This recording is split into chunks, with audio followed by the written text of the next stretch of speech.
Magandang araw. Bagitong kablero po, naghahatid ng munting kaalaman sa ating hanapbuhay bilang kablero. No? Ang ituturo ko po ngayon sa inyo, o ang ating pong pag-uusapan ngayon ay ito po, no? Yan po. Ito po ay yung tinatawag na RJ45. Alam naman na po ito ng mga kapwa ko kablero kung ano po ito, RJ45. No? Ngayon, ito pong RJ45 na to ay magkaibang klase po ito. Parehas lang po tingnan, pero magkaiba po. Ito pong isang po ito po ay RJ45 na pangkable na Cat5e. Cat5e po ito. Yan po. Ito naman pong isang ito pong RJ45 na pang Cat5, pang Cat6 na kable.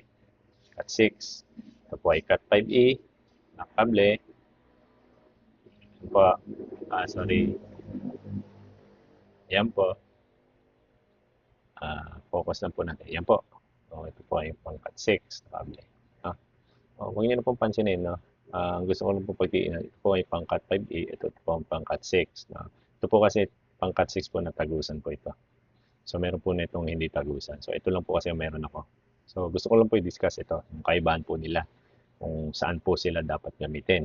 At pwede bang gamitin sila baliktaran. So, ibig ko po sabihin, sorry nawala po yung ilaw, no? So, ibig po sabihin, ito pong Cat 5 na RJ45, ito po ba ay pwedeng gamitin sa pang Cat 6 na kable?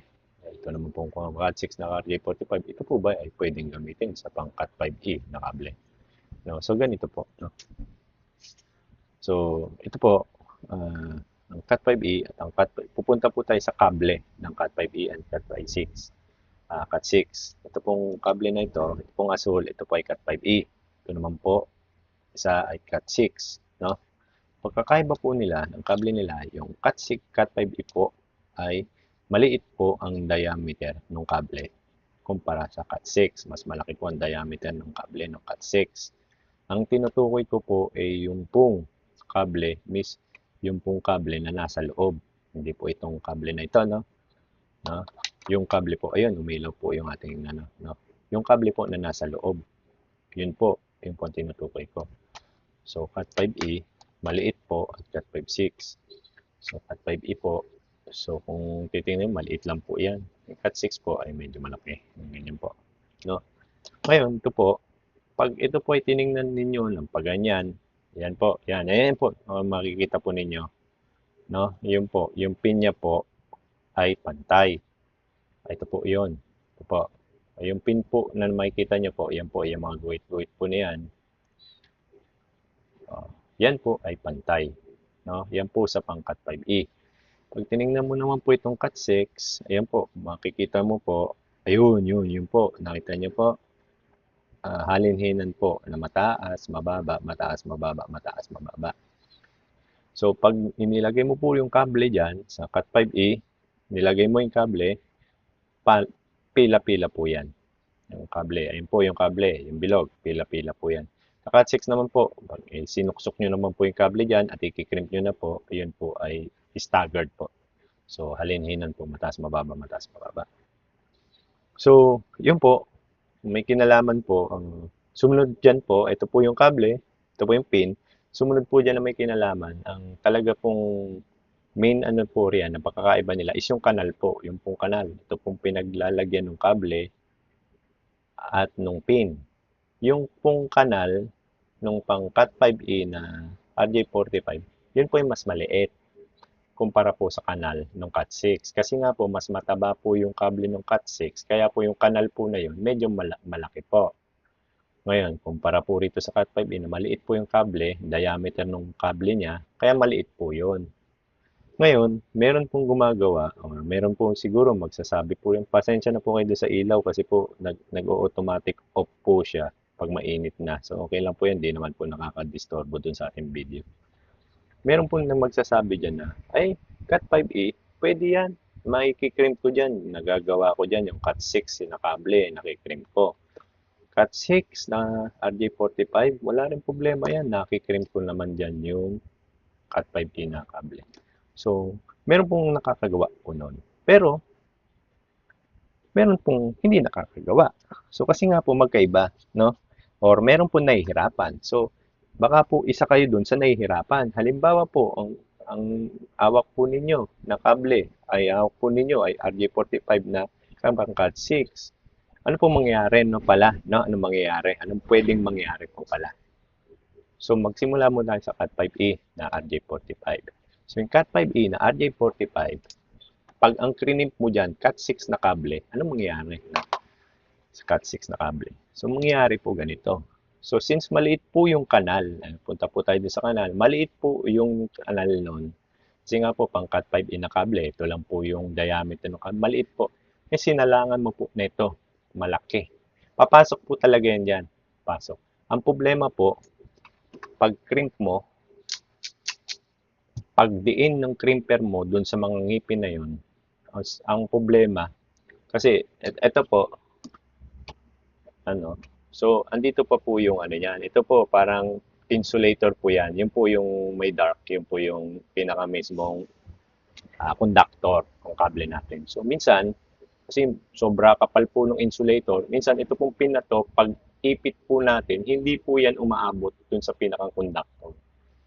Hindi po umaabot. So, ang nangyayari po doon, pagka ganun po, pag ang testing po ninyo, 1, 2, 3, 4, 5, ito po ang ginagamit natin, land tester, no?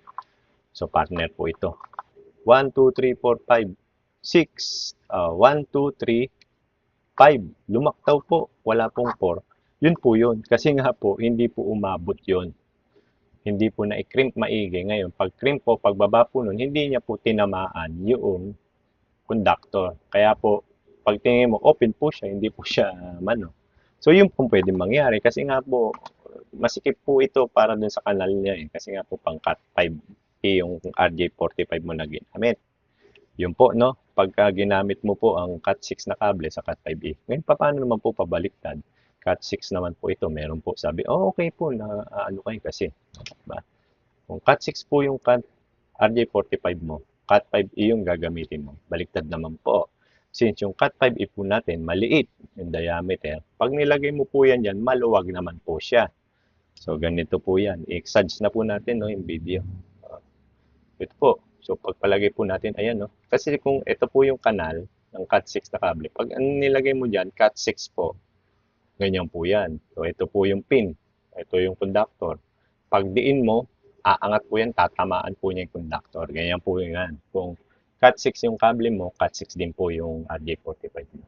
Ngayon, kung ito po, RJ45 mo RJ45 mo Cat 6. Ngayon, ginamit mong kable, since ito nga, maliit yung diameter, Cat 5e. So, ganun lang po siya. O, ito yung conductor niya. Ngayon, ito po yung parang pin niya. Ngayon, pag crimp mo po, pag angat mo nito, pak! Pwede niyang hindi mahagip to kasi maliit po eh. Pwedeng hindi niya mahagip, pwedeng mahagip. 'Di ba? Kasi nga po maliit eh. Kalog-kalog siya dun sa kanal nung ano eh. Ngayon, ano po mangyayari diyan pag tinesting mo? O pag tinesting mo naman po yan, pak! Sinalpak mo rito, salpak mo rin sa kabila.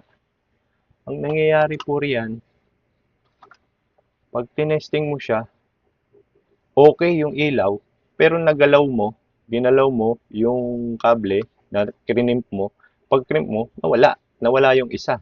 Pag ginalaw mo, okay na ulit, walo na ulit. Pag ginalaw mo, may lumalaktaw na isa. So yun po, maluwag. Kasi nga maluwag siya. Kasi yung ginamit mong kable, Cat 5e, tapos Cat 6. No? Ganun po.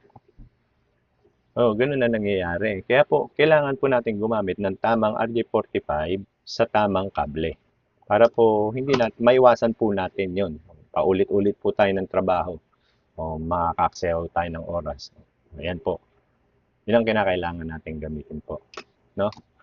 So, Cat 5e and Cat 6. So, 'yun lang po. Meron po nagsasabi niyan na pwede. Pwede naman po. Pwede naman po. Kasi kaya lang may pwedeng hindi, pwedeng oo, pwedeng gumana, pwedeng hindi.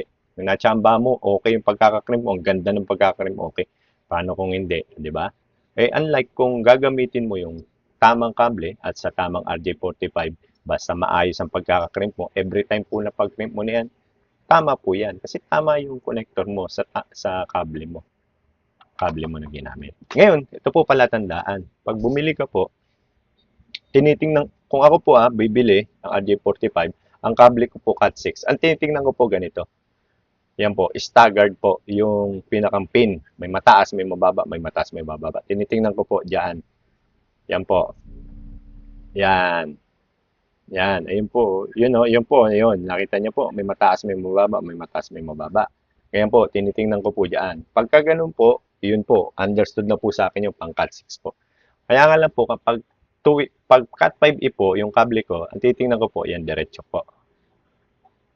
Ayan. Focus po natin. Ayan, yan po, ano? Yung pin. Yan. Na-focus po ba? Yan po, yan po. Nakita niyo po yung pin, diretso. So, yun po. So, pag ganun po, diretso pang Cat 5e po. Pag Cat 5e, wala pong problema.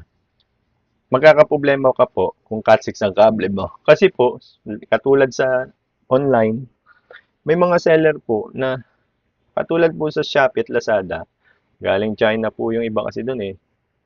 Yung iba po, sinasabi nila, yung RJ45 nila is pang Cat 5 and pang Cat 5e and pang Cat 6.